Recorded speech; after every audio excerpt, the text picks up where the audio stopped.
So I like to build things. I do a lot of woodworking, and over the past few years, I've really started to expand my tool set.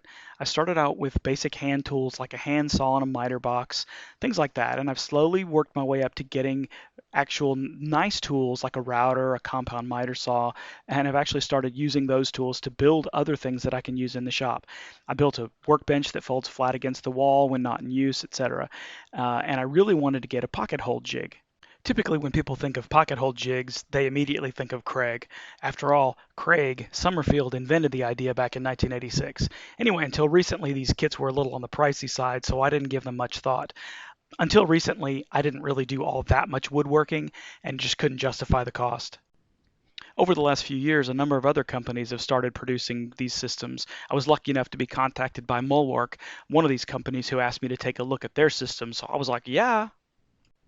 So I immediately did a quick search online and found that this company, Mulwark, makes a fair number of inexpensive tools and supplies kits. So I was pretty excited and decided to check it out and do this unboxing and review. And I did find that Craig prices have actually come down, and there is a comparable kit, the R3, that comes in at about the same price, around $30. So let's go ahead and crack this thing open and take a look at what they've got included. So you can see they've included an instruction guide on how to use the kit. I'll dig through that in a minute. They've got these pocket hole covers here, and I'll talk a little bit more about these in a few minutes. These are cosmetic, essentially, for improves the appearance of what you're looking at. But I'll talk a little bit more about these in just a minute. So here's the jig itself. Actually, it's got some good weight to it. It feels pretty good, pretty heavy. Like it's got pretty good quality. Yeah, it feels good. I like it. So if you look here on the side, I'll see if I can get this in focus for you. So here on the side, you've got these graduations. These are the thickness of the wood that you're going to be drilling into. This is how you adjust the depth of the drill hole. So there's a magnet here. So yeah, this is magnetic. So you're going to adjust this based on the thickness of your wood. It's funny that this landed on 3/4. 3/4 is actually about the most common thickness of wood that I use when I'm building stuff. I'll do 5/8 occasionally and sometimes 1/2 inch.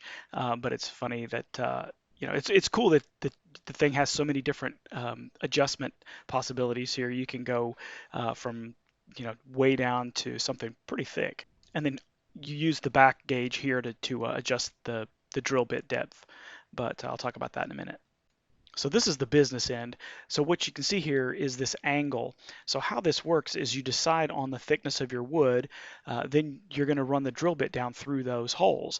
What you're going to do is drill down at a 15-degree angle. The bit actually will go down through and come out through the bottom through this slot here. Of course, you can snap this back in here and put it back in for storage. So as you can see, the kit includes two different drill bits. So basically the bit that it includes here is a standard drill bit, but it's been cut away here at the top. And what this does is when you drill down into the wood, it drills away the wood and leaves this ledge down inside. And so let me see if I can zoom in on this. So what you see here is essentially a modified pan head screw. It's been modified so that it has this little lip on it here. It's almost like a washer has been welded on there.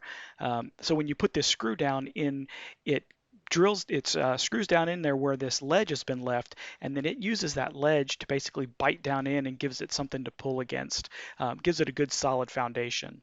Now this is one area I think is kind of gimmicky, because I think you can probably use just about any pan head screw as long as it has comparable thread width. And so one of the things you see here is these threads are not smooth, they're kind of rough.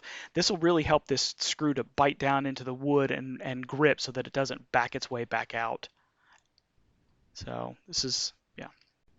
So this right here, this is the collar that goes on the drill bit. This is basically you adjust this to keep you from drilling too far down into the wood.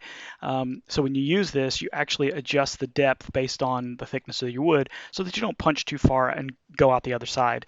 So they included this hex key as well so that you can lock it down, and it has this nice little spot in the case just for storage.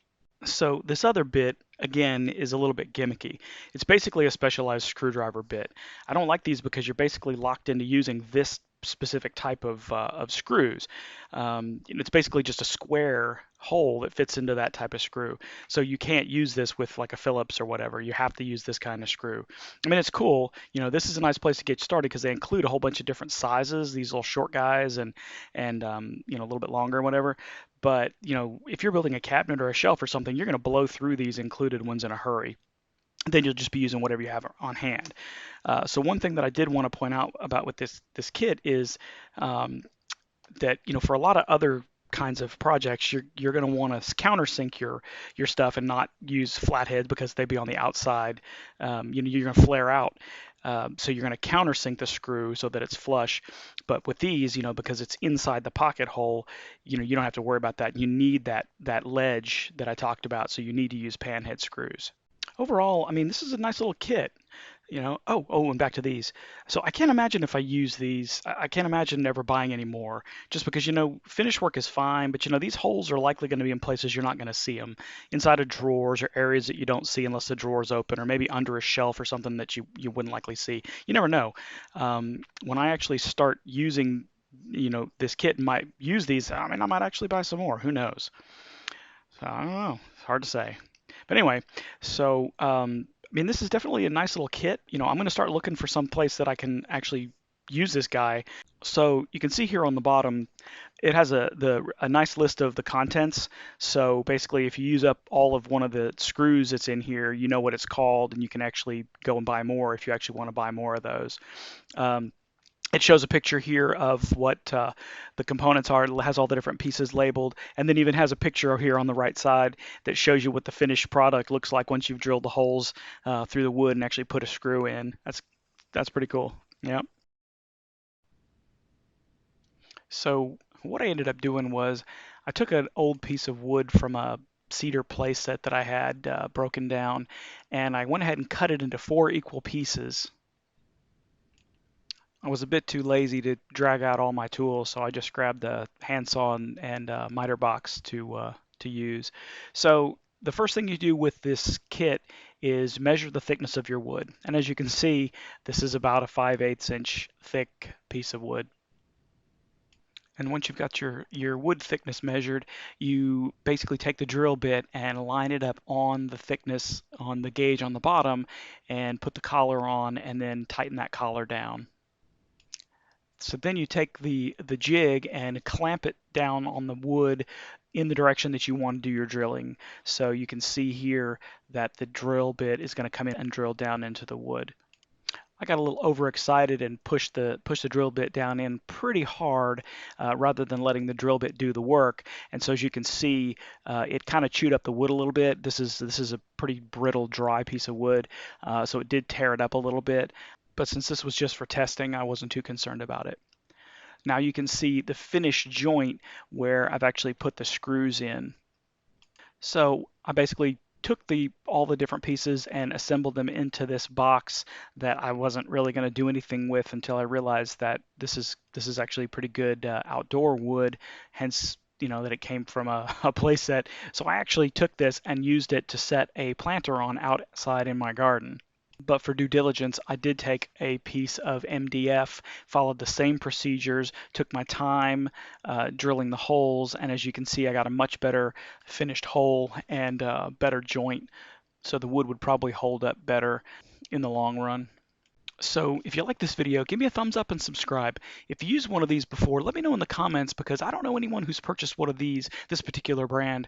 I know a lot of people who have used the Craig stuff, but for the price, I want to know how this compares. For the same $30 for the Craig R3 for the same price, it'd be interesting to see how they compare. All right, I want to say thank you to Mulwark for providing me this unit for a review, and thank you very much for watching.